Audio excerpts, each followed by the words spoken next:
Bonjour à tous et tous les bienvenus à notre série d'études bibliques sur la théologie de l'apôtre Paul. On continue notre série d'études sur Dieu. Qu'est-ce que Paul dit sur Dieu? Sur quelles idées Paul se base pour discuter de Dieu, pour parler de Dieu? Et nous pouvons commencer par dire que dans l'Antiquité, on discutait beaucoup de Dieu, leurs caractéristiques, leur rôle dans l'univers, les relations entre les dieux, comment Dieu pouvait servir tel et tel peuple, à quoi il était utile et ce genre de choses. Mais la façon hébraïque de discuter de Dieu était basée sur l'expérience personnelle. Ça, c'est très intéressant. C'est-à-dire il y avait un enracinement profond dans la révélation de Dieu à Abraham, à Isaac et à Jacob, parce qu'il s'agit quand même d'une révélation personnelle, ce n'était pas une révélation générale comme ça. À Moïse, Dieu se révèle à un peuple, Dieu se révèle personnellement dans le désert, dans, dans diverses circonstances. Donc, il y a une approche personnelle, une façon personnelle de discuter de Dieu. Donc, pourquoi il y a cette relation personnelle entre Dieu et son peuple, entre Dieu et sa création? Dieu n'est jamais loin. De plus, la forme de la révélation est fondée sur des récits qui montrent cette relation, la relation entre Dieu et sa création, sur les images de la poésie, sur les images de la littérature de sagesse, ou même sur les images apocalyptiques qu'on trouve chez le prophète Amos, chez le prophète Ésaïe, Daniel, Zacharie. Cela veut dire donc que la discussion à propos de Dieu était concrète. Dieu n'était jamais un sujet ou quelqu'un qu'on pouvait discuter comment on va utiliser Dieu pour ça, parce que c'était la croyance de leur Dieu. Qu'est-ce qu'on doit faire pour que Dieu fasse ça, ceci, cela pour nous?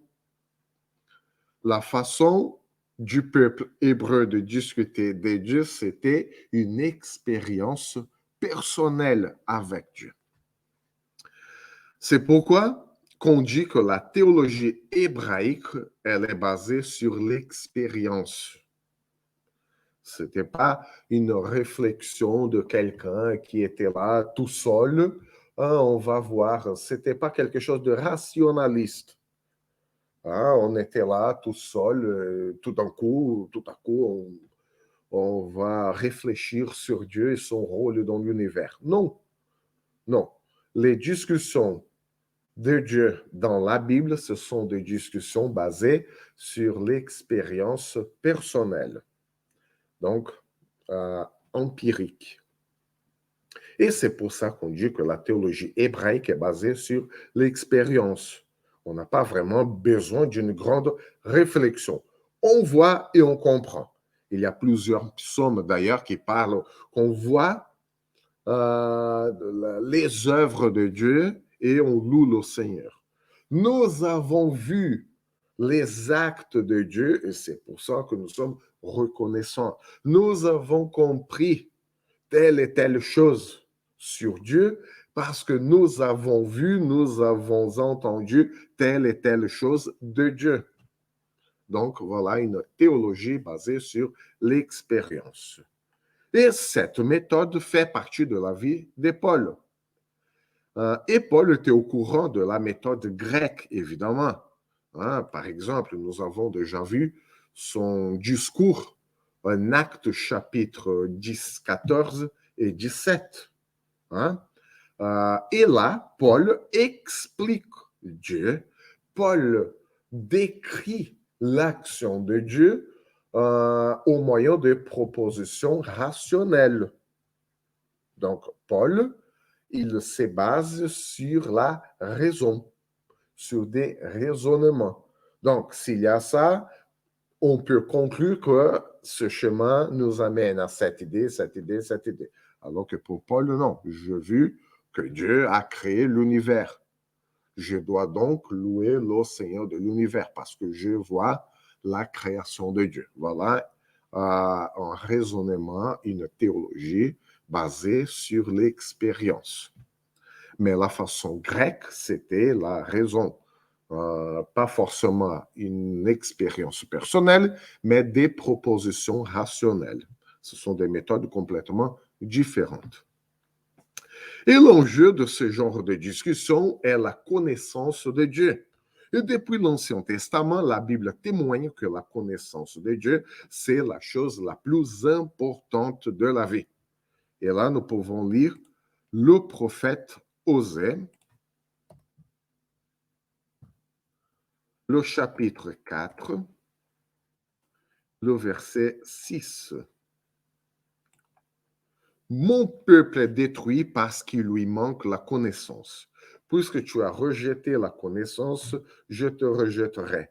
Tu ne pourras plus exercer ta fonction de prêtre pour moi, de même que tu as oublié la loi de ton Dieu, j'oublierai aussi tes enfants. Et aussi le chapitre 6 et le verset 3. Connaissons, cherchons à connaître l'Éternel. Sa venue est aussi certaine que celle de l'aurore. Il viendra pour nous comme la pluie, comme la dernière pluie qui arrose la terre. Voilà donc que l'Ancien Testament parle d'une connaissance de Dieu. Il faut chercher à connaître Dieu. Mais remarquons qu'il s'agit d'une connaissance fondée sur la révélation de Dieu lui-même. Ce n'est pas une réflexion par des propositions. C'est une connaissance venue de l'expérience personnelle avec Dieu. Donc, ce n'est pas une connaissance parce que l'homme a bien réfléchi. Donc, Paul fusionne ces éléments de la connaissance de Dieu, la révélation de Dieu, l'expérience de Dieu et la méthode grecque. Nous avons une connaissance de Dieu parce que nous avons expérimenté quelque chose de Dieu et Paul se sert aussi de la méthode grecque par des propositions réfléchies pour présenter Dieu aux non-juifs. Donc, nous pouvons voir cela en Romains chapitre 1, dans les versets 18 au 21. Romains chapitre 1er, les versets 18 à 21. La colère de Dieu se révèle du ciel contre toute impiété et toute injustice des hommes qui, par leur injustice, tiennent la vérité prisonnière. Car ce qu'on peut connaître de Dieu est évident pour eux, puisque Dieu le leur a fait connaître. En effet, les perfections invisibles de Dieu, sa puissance éternelle et sa divinité se voient depuis la création du monde. Elles se comprennent parce qu'il a fait. Ils sont donc inexcusables, puisque tout en connaissant Dieu, ils ne lui ont pas donné la gloire qu'il méritait en tant que Dieu et ne lui ont pas montré de reconnaissance. Au contraire, ils se sont égarés dans leur raisonnement et leur cœur sans intelligence a été plongé dans les ténèbres. Il y a la méthode grecque dans ce texte, il y a la méthode grecque de proposition, mais la connaissance de Dieu ne vient pas par la réflexion humaine, mais vient toujours de la révélation de Dieu. Paul présente dans ce texte des propositions selon la méthode grecque que les Romains connaissaient bien, évidemment, mais la connaissance de Dieu ne vient que par la révélation de Dieu, par expérimenter, par voir ce que Dieu a fait. Et donc, le terme connaissance pour les Grecs et pour les Romains par extension signifie un effort rationnel, alors que pour les Hébreux signifie relation personnelle. Encore une fois, connaissance pour les Romains pour les Grecs, signifie un effort rationnel. Hein? On, on réfléchit et on arrive à des propositions rationnelles qu'on peut les enchaîner pour former un ensemble, hein, une idée bien conçue. Alors que pour le peuple hébreu, la connaissance signifie avoir une relation personnelle. Cela veut dire que pour les Grecs, la connaissance de Dieu n'était pas apprise que par la lecture et la discussion sur Dieu. On lit, on discute sur de Dieu, et voilà, on arrive à une certaine connaissance. Mais pour les Hébreux, il fallait marcher conformément à la révélation de Dieu. Nous avons connu la révélation de Dieu, soit les œuvres de la création, soit la révélation par la Torah.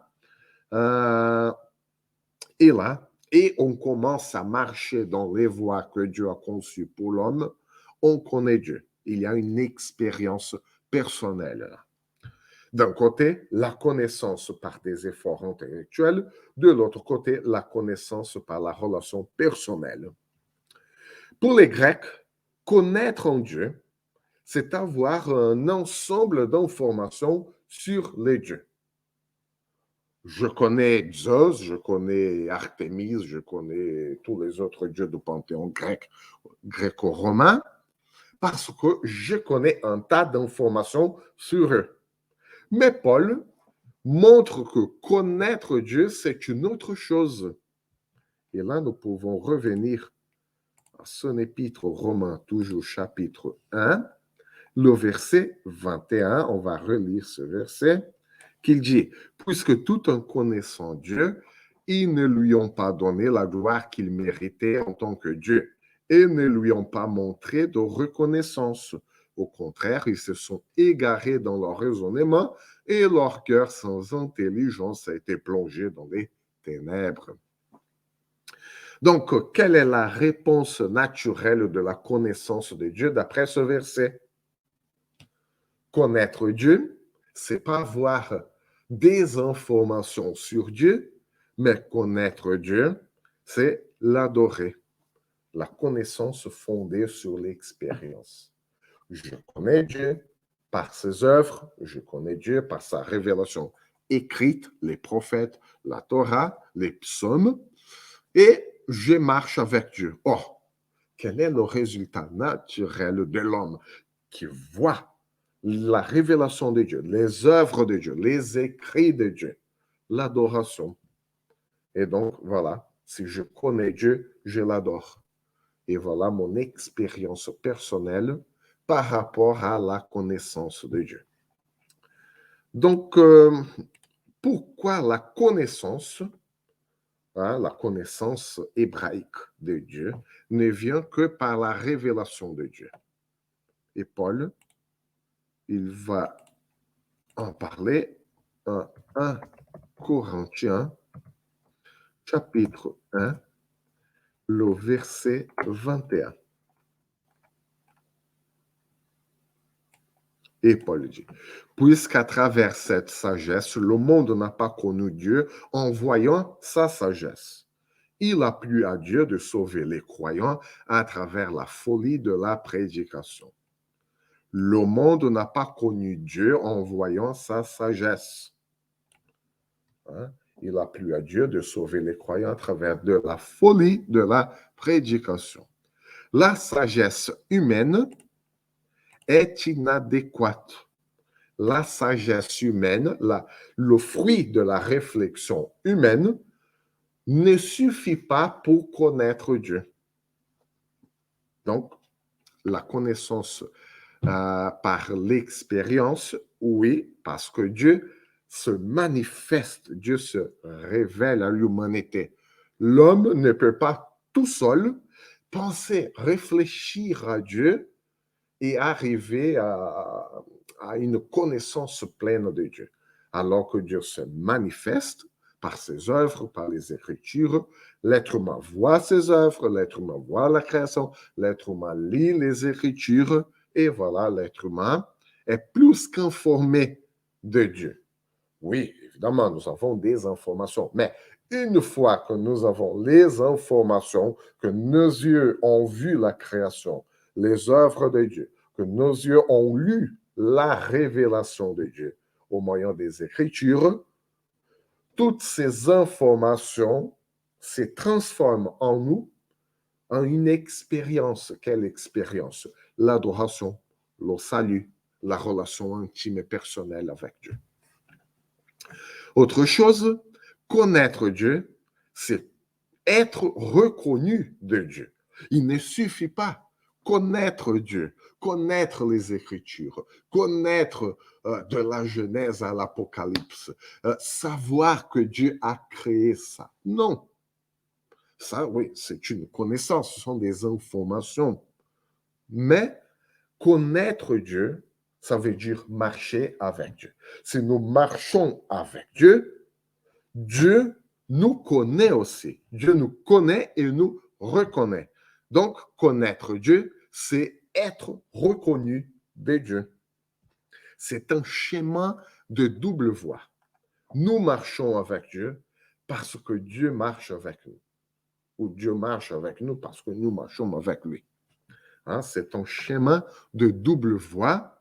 Et là, nous pouvons lire le texte de Galates, chapitre 4, le verset 9.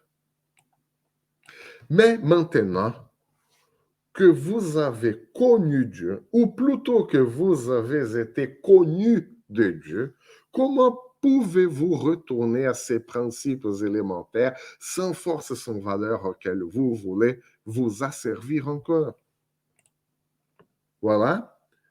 Maintenant que vous avez connu Dieu, voilà, ou plutôt que vous avez été connus de Dieu. Beaucoup plus important que connaître Dieu est de réfléchir. Est-ce que nous sommes connus de Dieu? Nous connaissons Dieu. OK, d'accord, mais Dieu nous connaît.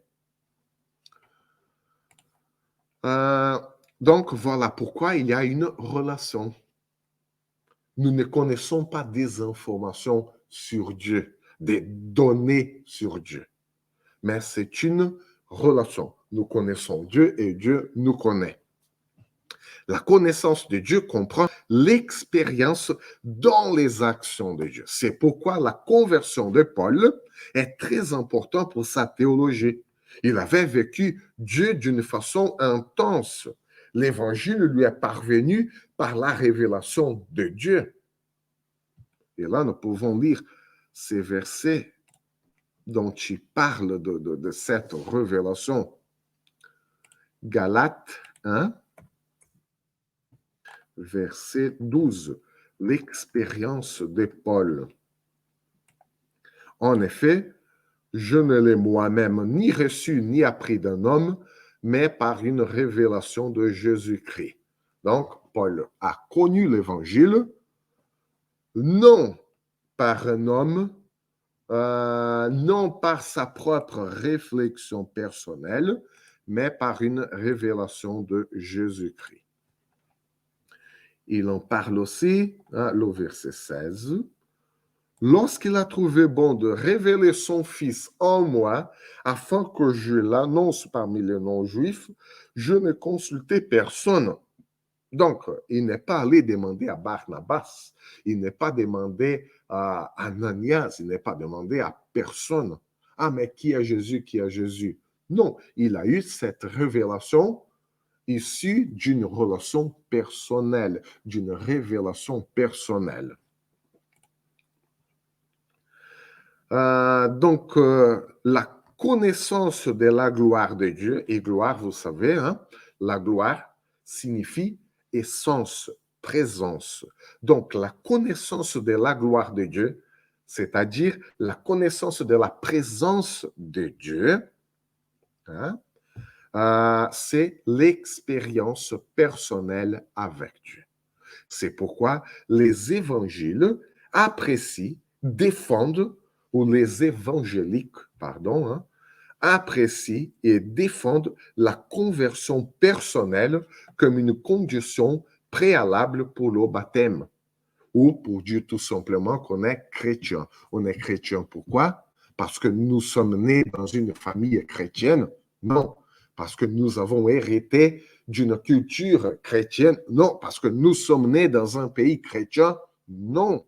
Parce que nous marchons avec Dieu. À un moment donné, nous avons décidé d'avoir une relation intime et personnelle. C'était une décision personnelle de connaître Dieu et de marcher avec lui.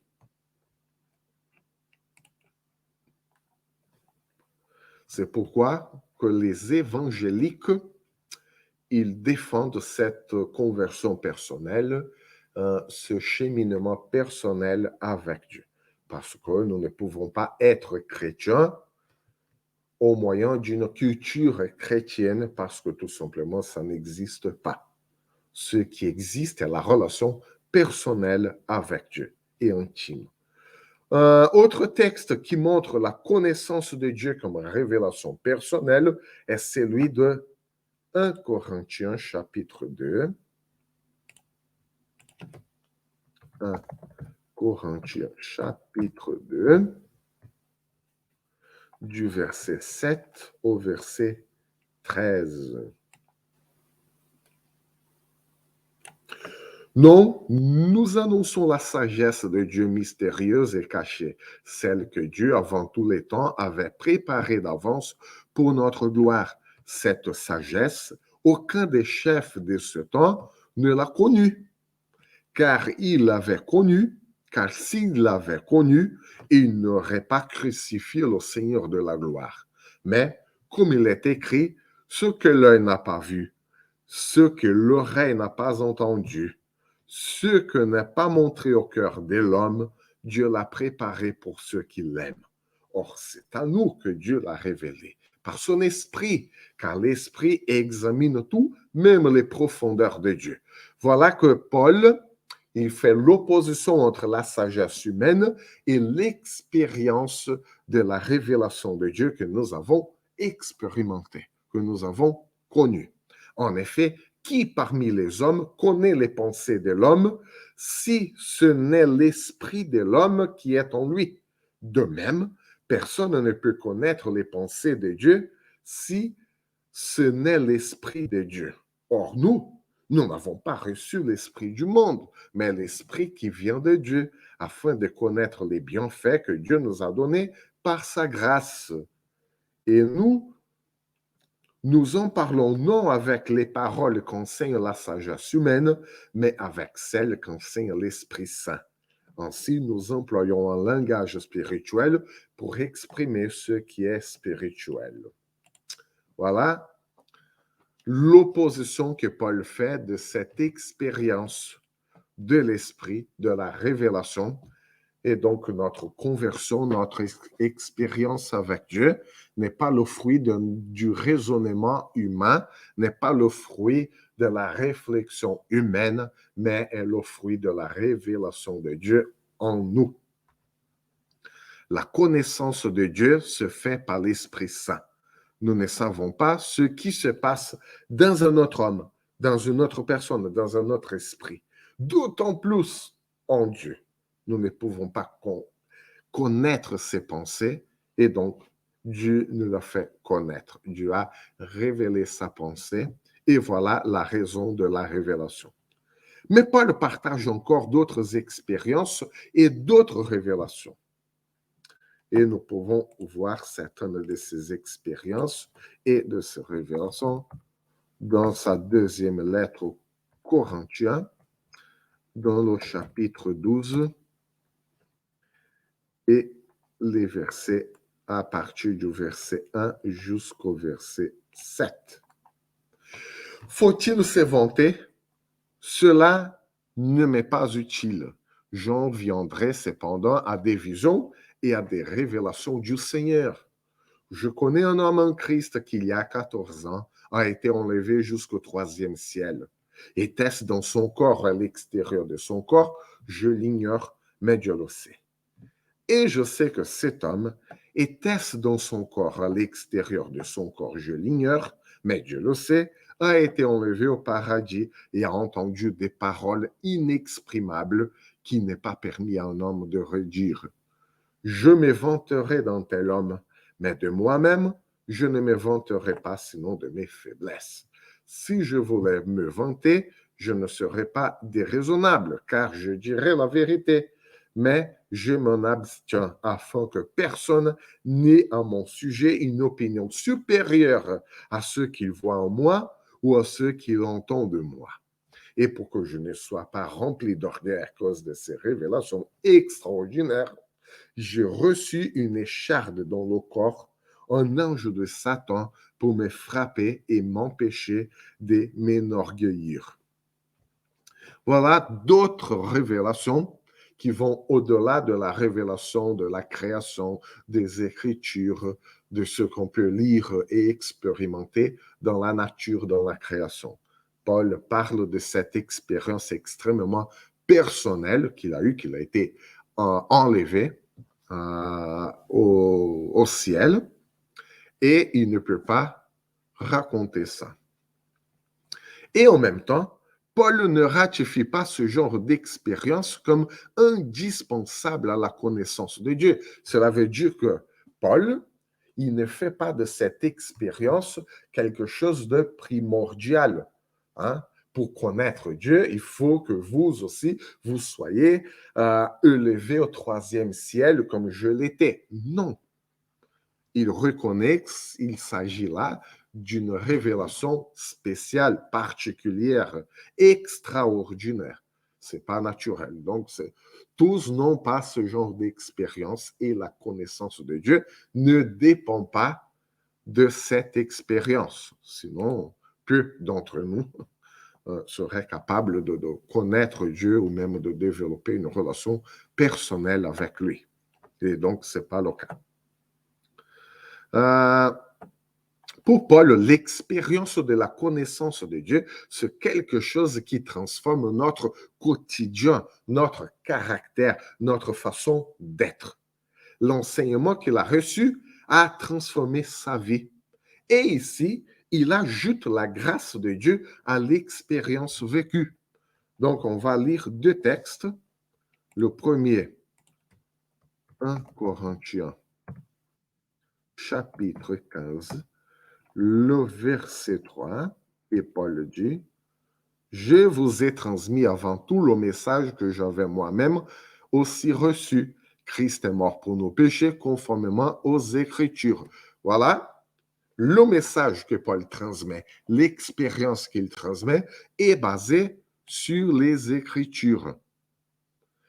Et ce message, cette expérience qu'il avait reçue, qu'il avait lu dans les Écritures, a transformé sa vie. Et là, nous pouvons lire le verset 10. Mais par la grâce de Dieu, je suis ce que je suis. Et sa grâce envers moi n'a pas été sans résultat. Au contraire, j'ai travaillé plus que tous, non pas moi toutefois, mais la grâce de Dieu qui est avec moi. Donc, Paul, il a eu une expérience personnelle avec Christ. Il a eu sa révélation. Il connaissait les Écritures. Ça veut dire la révélation de Dieu pour tout le monde. Et en plus, il a connu la grâce de Dieu. Il a expérimenté cette grâce. Et toutes ces révélations de Dieu lui ont permis d'avoir la connaissance de Dieu qui a transformé sa vie. Cette expérience transforme notre vie. Cette expérience transforme notre caractère, notre façon d'être et va au-delà même de notre faiblesse. C'est pourquoi Paul utilise le terme l'action de la puissance de Dieu. Nous voyons là une connaissance qui transforme la vie, une connaissance qui est beaucoup plus qu'un ensemble de données, beaucoup plus qu'un ensemble des informations. Non, c'est une connaissance pratique réelle. Évidemment, on dépend des informations, on dépend de données, mais ça va au-delà d'une simple information, d'une simple donnée. Et là, nous pouvons lire ce que Paul a écrit aux Éphésiens, chapitre 3 et le verset 7. J'en suis devenu le serviteur conformément au don de la grâce de Dieu qui m'a été accordé en raison de l'efficacité de sa puissance. Voilà, l'efficacité de sa puissance. Paul avait eu l'expérience, Paul connaissait la révélation de Dieu, Paul connaissait les Écritures, Paul a eu la révélation de Jésus-Christ et il reconnaît que la puissance de Dieu a agi dans sa vie. Et voilà, il est devenu, il a eu une transformation parce qu'il ne l'était pas, mais il est devenu le serviteur conformément au don de la grâce de Dieu. L'expérience de Dieu se manifeste dans plusieurs façons et en plusieurs moments de notre vie. Et cette expérience se manifeste également dans le réconfort que Paul recevait de Dieu, selon le texte de 2 Corinthiens, chapitre 1er, le verset 3. Béni soit Dieu, le Père de notre Seigneur Jésus-Christ, le Père plein de compassion et le Dieu de tout réconfort.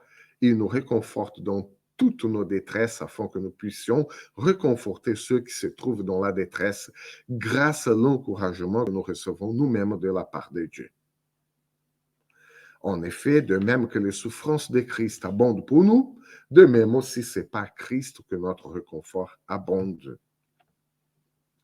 Donc, voilà, cette expérience d'être réconforté dans les épreuves, parce qu'il connaît Dieu, il marche avec Dieu, c'est beaucoup plus qu'une connaissance des informations, des données, ça transforme la vie. Donc, et justement pour ça, cette expérience doit être partagée, cette expérience personnelle de connaître, de cheminer, de marcher avec Dieu doit se manifester par nos prières d'intercession pour nos frères et sœurs. Pourquoi nous prions les uns pour les autres? Parce que nous avons connu l'action de Dieu dans notre vie, ce réconfort. Vous voyez que ça va au-delà d'un simple ensemble de données, des informations. Nous connaissons tout cela, mais ça a un impact dans notre vie, un impact réel. Et c'est pour ça qu'on partage cette expérience personnelle. C'est pour ça qu'on évangélise. C'est pour ça qu'on prie les uns pour les autres. Notre expérience personnelle avec Dieu, lors de sa révélation, soit par la création, soit par les Écritures, doit nous pousser à manifester cette même révélation, cette même expérience dans notre vie avec les autres. Et donc, le lien avec Christ lui a permis à Paul et nous permet aussi de vivre cette même expérience personnelle. Et l'expérience vient de quoi? De la révélation de Jésus-Christ par Dieu. La connaissance de Dieu nous est parvenue par Christ. Et comment on connaît Christ? Par les Écritures. Vous voyez que tout est lié. Tout est lié. Les informations que nous lisons dans les Écritures atteignent notre cœur. La grâce de Dieu travaille efficacement pour que nous ayons cette expérience, cette connaissance personnelle, intime avec Dieu.